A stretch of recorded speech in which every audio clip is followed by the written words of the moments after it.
Participants in this panel, The World We Want, are Vangala Jaya Ram from India, Gerhard Casper from Germany, Peter Hudson from the United Kingdom, and Johnny Antillon from the Philippines. The first voice you hear will be that of Vangala Ram from India. Ram, will you open the discussion for us?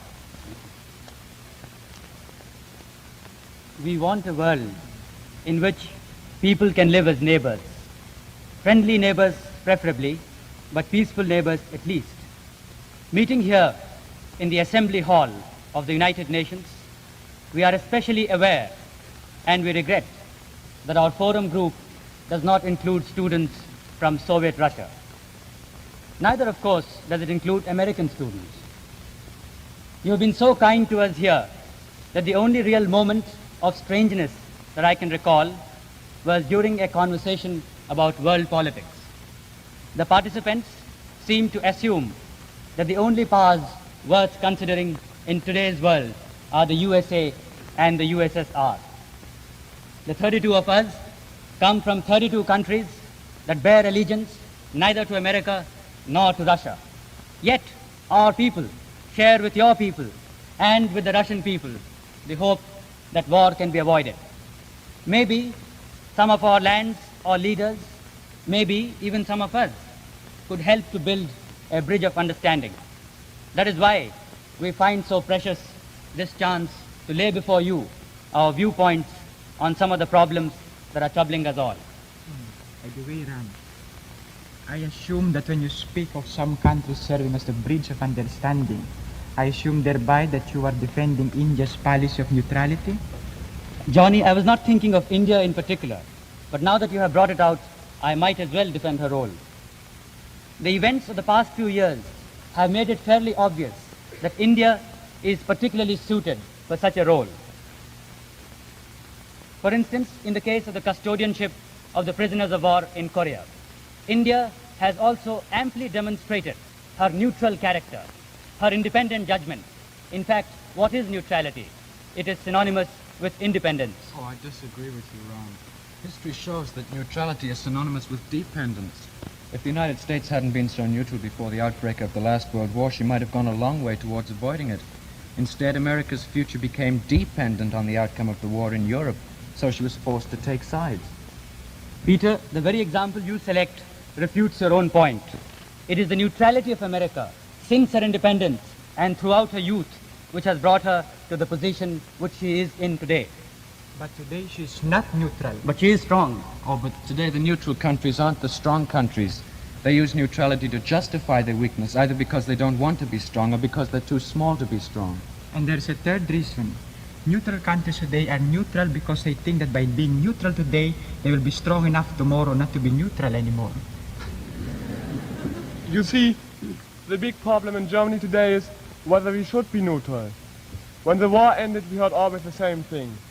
A German army is the greatest danger to the peace of the world. We heard it on the wireless, we read it in the newspapers, and every foreigner we talked to said it. Today, we hear just the opposite. Today, the West says the European defense community needs German soldiers, but France doesn't agree. Well, France, of course, has some reasons for her feelings about Germany. Well, Peter, I found the same strong feeling against Germany in the United States. Sometimes so strong that I hated to be the German delegate.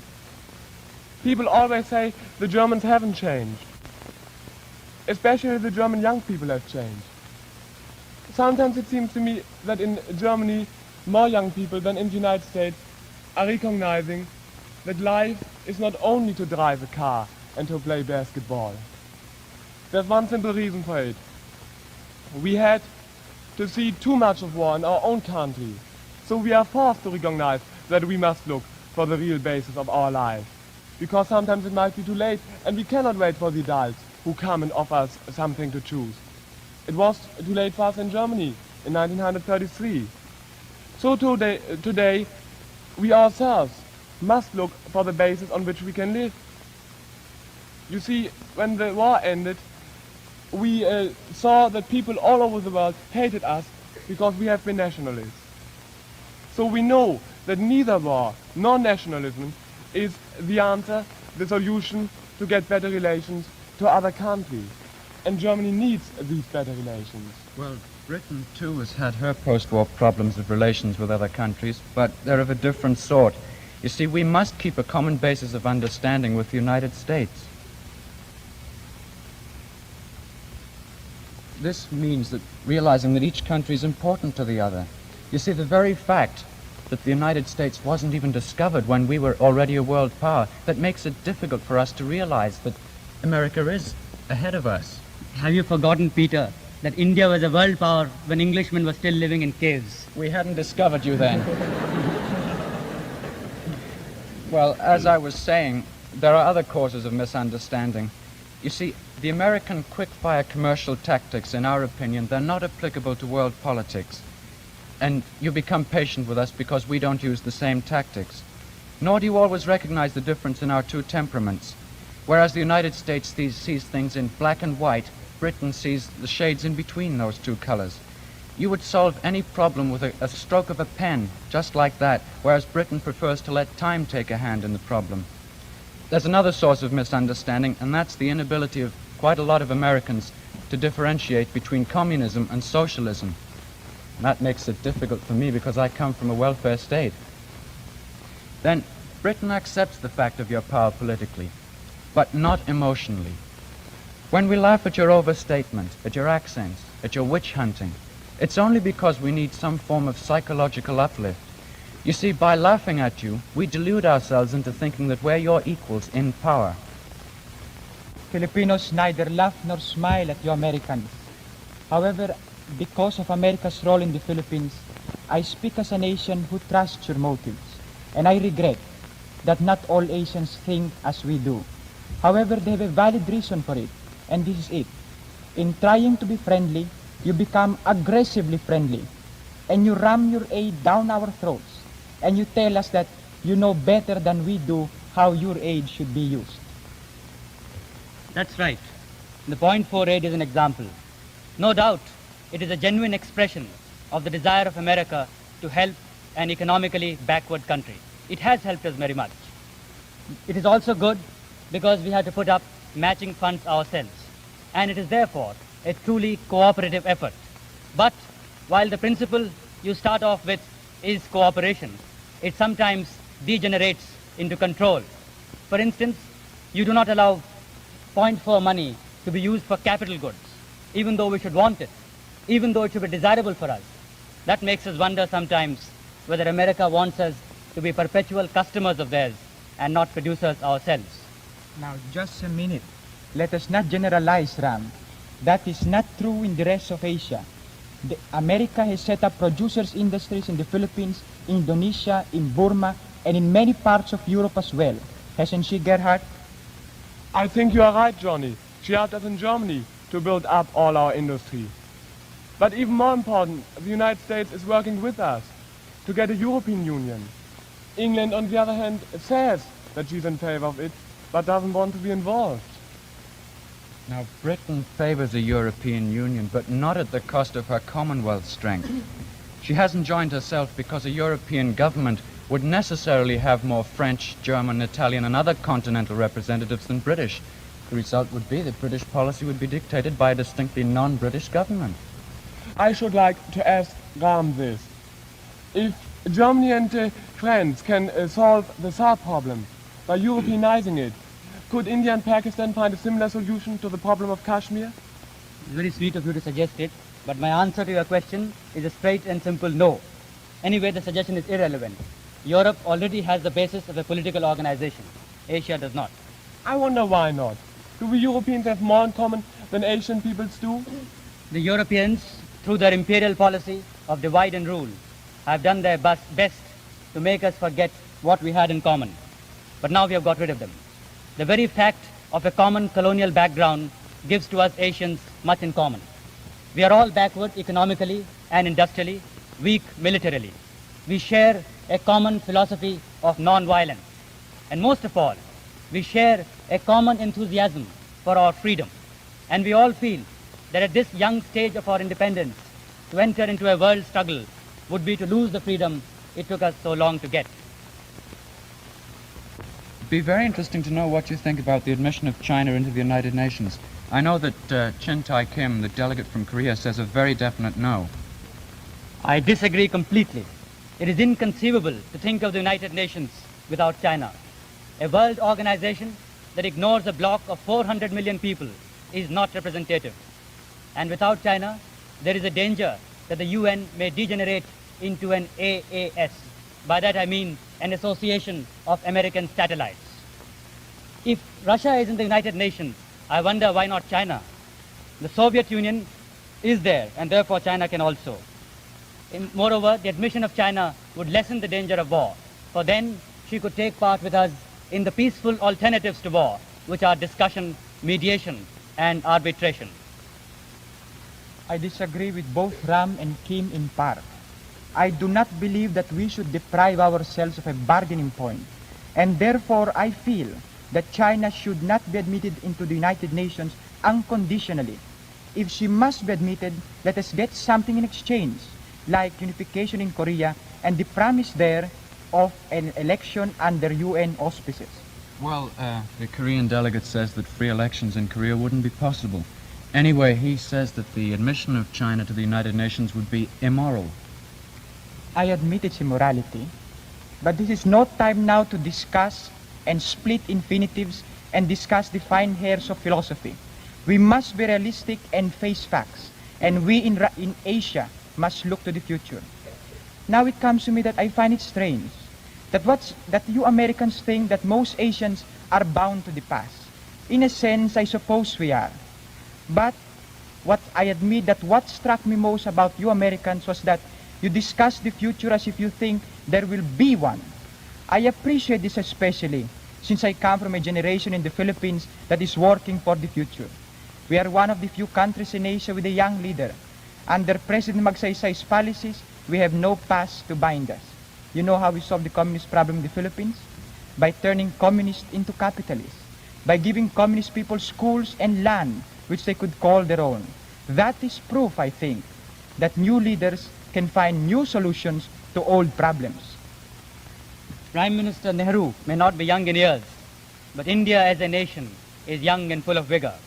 Since our independence in 1947, we have drawn up a constitution by which India becomes the largest democracy in the world.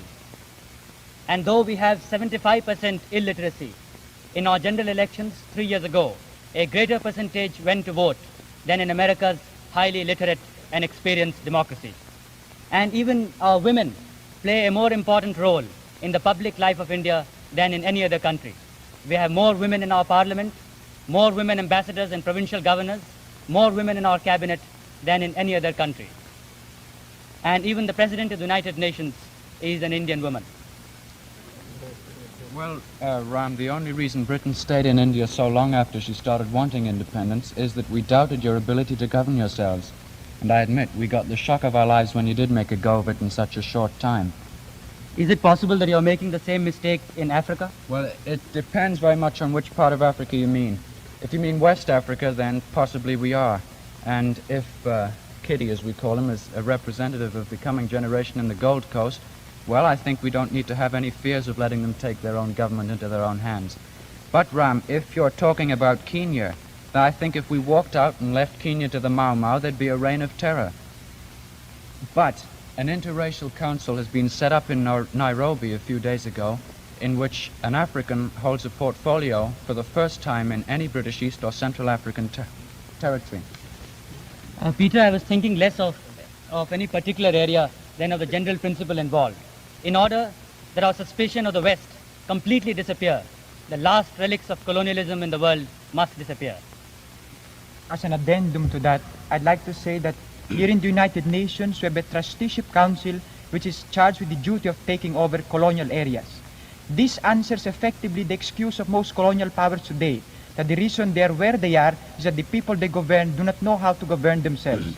I believe that by turning to the trusteeship council more and more, we can get more used to the idea of a world organization. But Johnny, it is hard to get used to the idea of a world organization if you are not even allowed to be a member of it. In this group of 32 students from 32 countries, 9 are not members of UN. As far as my country, Germany, is concerned, while we are waiting to get membership in the United Nations, we are at least doing something to get a European community. I think these regional groupings are a step toward accustoming nations to the idea of internationalism. Two events which have taken place during the last 3 months have made me very optimistic about the future of world peace. The first is the suggestion of President Eisenhower made to the United Nations in December for an international control of atomic energy. Frankly, at first I doubted the sincerity of this suggestion. But my visit to the United Nations on Tuesday last, along with other members of the Forum Group, has changed my belief. I am not only convinced of the absolute sincerity which prompted President Eisenhower to come out with that suggestion, but what is more, I am now certain that it is and can be the only lasting basis for world peace, and as such is inevitable. The second event of importance, which took place a couple of weeks ago, was the recent Moscow statement that an atomic war means the end of civilization. Thus, for the first time, the Soviets have recognized that a war means not only the destruction of capitalism, but of the entire world. This mutual recognition from both sides that a war means the annihilation of civilization is very significant. It has to be recognized that the United Nations today represents the hope of mankind. It is a concrete translation of man's desire for peace. In that sense, it is the culmination of historical experience and the logical outcome of man's sublimest efforts. If nothing else, it affords a common platform where people of divergent views can sit together and talk over their differences. And isn't that a better alternative to war? No doubt, the United Nations is not perfect. For instance, I feel that if the following amendments to it are made, it could become a more effective agency. 1, if all federations and blocs within the United Nations are dissolved. 2, if the veto power is abolished.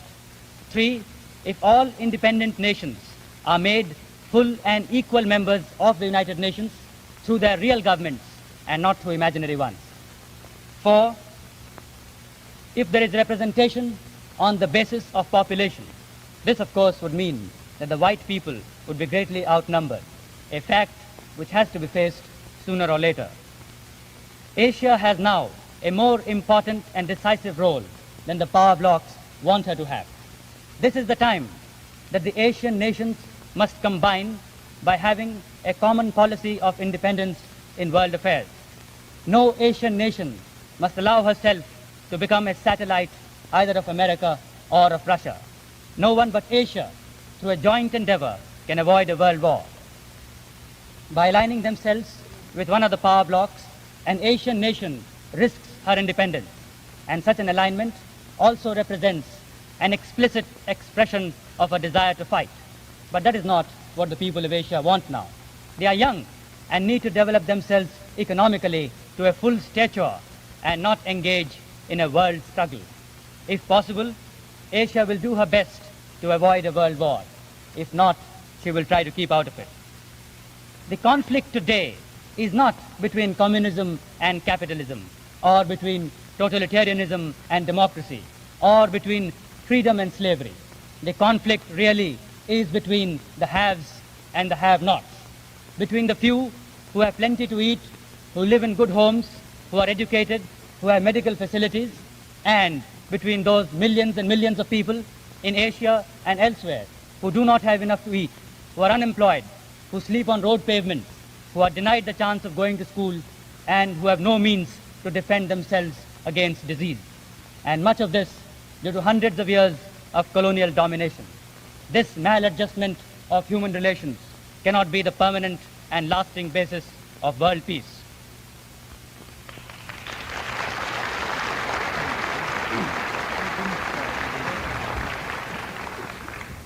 Well, I'm afraid I can't agree with all Ram said there, but I'll follow up his point about the haves and have-nots. It suggests a striking analogy. The position that the world's reached today was reached by Britain at the time of the Industrial Revolution. Then a few people got very rich, whilst the great majority worked under very poor conditions for very little money. And this gap between the rich and poor grew. Many economists believed that the gap must be maintained if the economy of the capitalist state was to survive. Well, Christians were heard at this, and they began to help the poor. That was philanthropy. Then the fact had to be faced that this gap wasn't necessary to maintain economic stability. Then the government took a hand in it. The alleviation of the condition of the poor became the concern of the national government.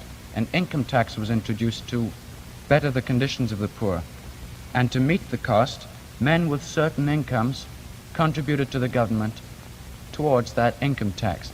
Now, to complete the analogy, the time has come for the rich countries of the world to face the fact that the gap between themselves and the underdeveloped countries isn't necessary to maintain world economic stability. They are realizing this to some extent, to the extent of Point 4 and the Colombo Plan. But these individual countries are just philanthropists. The United Nations here is the great hope, but at present they're relying on voluntary pledges from various countries. Now, why can't wealthy countries do as they did within themselves when they reached a similar state of affairs? Why can't there be under United Nations auspices a form of international income tax where nations with an income over a certain amount can contribute, for example, 2 or 3% of their income in a form of tax payable to the United Nations? This tax would pay for development in Asia and Africa and the Middle East, where the costs are too high to be borne by individual countries, and any hope of a quick profit is very dim indeed. Development must be an effort of cooperation on behalf of the wealthy countries through the United Nations. Then no obligation will be felt by any small country towards any great single power, and therefore there'll be no reluctance to accept aid.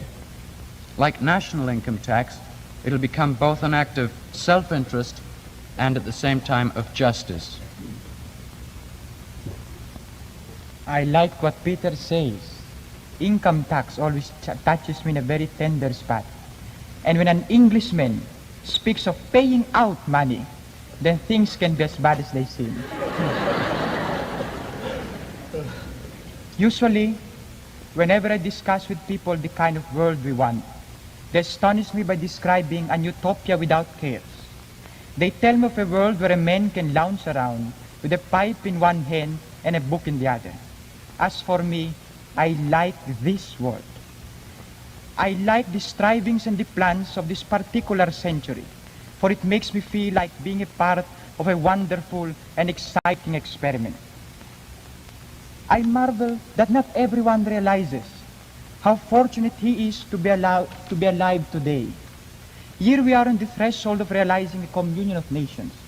Here we are, favored spectators at the unveiling of some of nature's most precious secrets, and we are closer to the stars than we've ever been. However much I like this world, I still believe there is one thing it can do without: war. Perhaps my reasons are selfishly personal. Perhaps I exaggerate the impact of war. But I survived one war, and I know how it feels. I know what it is to be afraid of nothing and yet everything. I know what it is to crouch in a shelter's corner, not knowing if the next bomb would be my own. I admit that war has given us many times the necessary push to do many things that might not have been done otherwise. But still I hate war for its general uselessness. I hate it because every time we have one, we rob ourselves of time which we could have used in building and not destroying. If I had lived before the A and H bombs, I might be less optimistic of the future. But I feel that we shall enjoy peace, because I believe and I feel deeply that no nation shall start a war which none can possibly survive. With the weapons now in our hands, and if we start another world war, there can be no distinction between loser and victor. I do not want a future which we are sure of shall be rosy, because I believe that I like the suspense which gives to life its only true zest. If we must lose, I do not want to be disheartened in advance. And if we must win, I do not want to be bored by knowing so beforehand. I believe that if there is one thing we deserve the pleasure of anticipation. I believe that this world we have deserves a vote of confidence. With its dirt and cleanness, its ups and downs, and its total unexpectedness, it has given to us, through variety, more pleasure than pain. This particular century deserves special credit. Whatever else it may be, it is still the broadest, the most exciting, and the most promising of all the centuries that have gone by. May this world always have its troubles except one. May it always be as challenging as it is. May it always have the scope and panoramic view that each one of us can have in it. May it always be, and may it never be, a place, a soft place for soft people with soft heads. For I believe that we need the challenge, constant challenge, to bring out the nobility that is in each one of us. With such a world of such challenge and scope, our lives might never be complacent, but they shall certainly be worth living.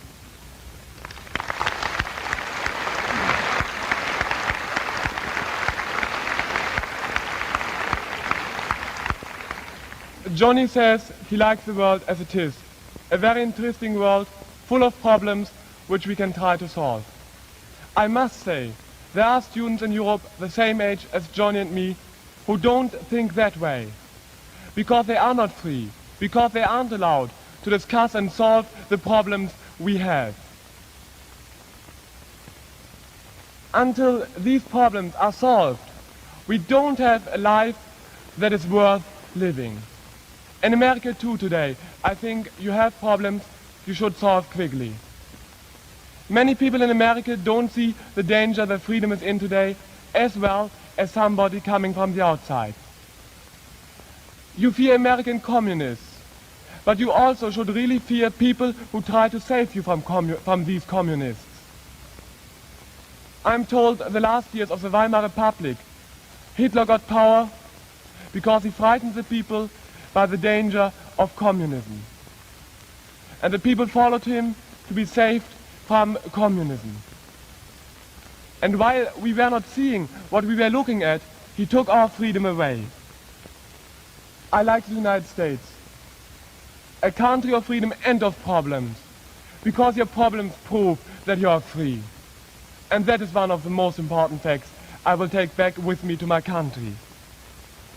As a summary of my forum experiences, I would like to say to you, the world we want is for me still the world of freedom, of peace, and of tolerance, of international understanding and equality of right. This doesn't depend in the first place on the politicians, but on the people like you and me. We will never get the world we want if there are people in Germany who hate the Jews, or in the American people who hate the Germans. But we will get it if we first think about our own mistakes, and then about the things other people have done wrong. Why do I believe in the future?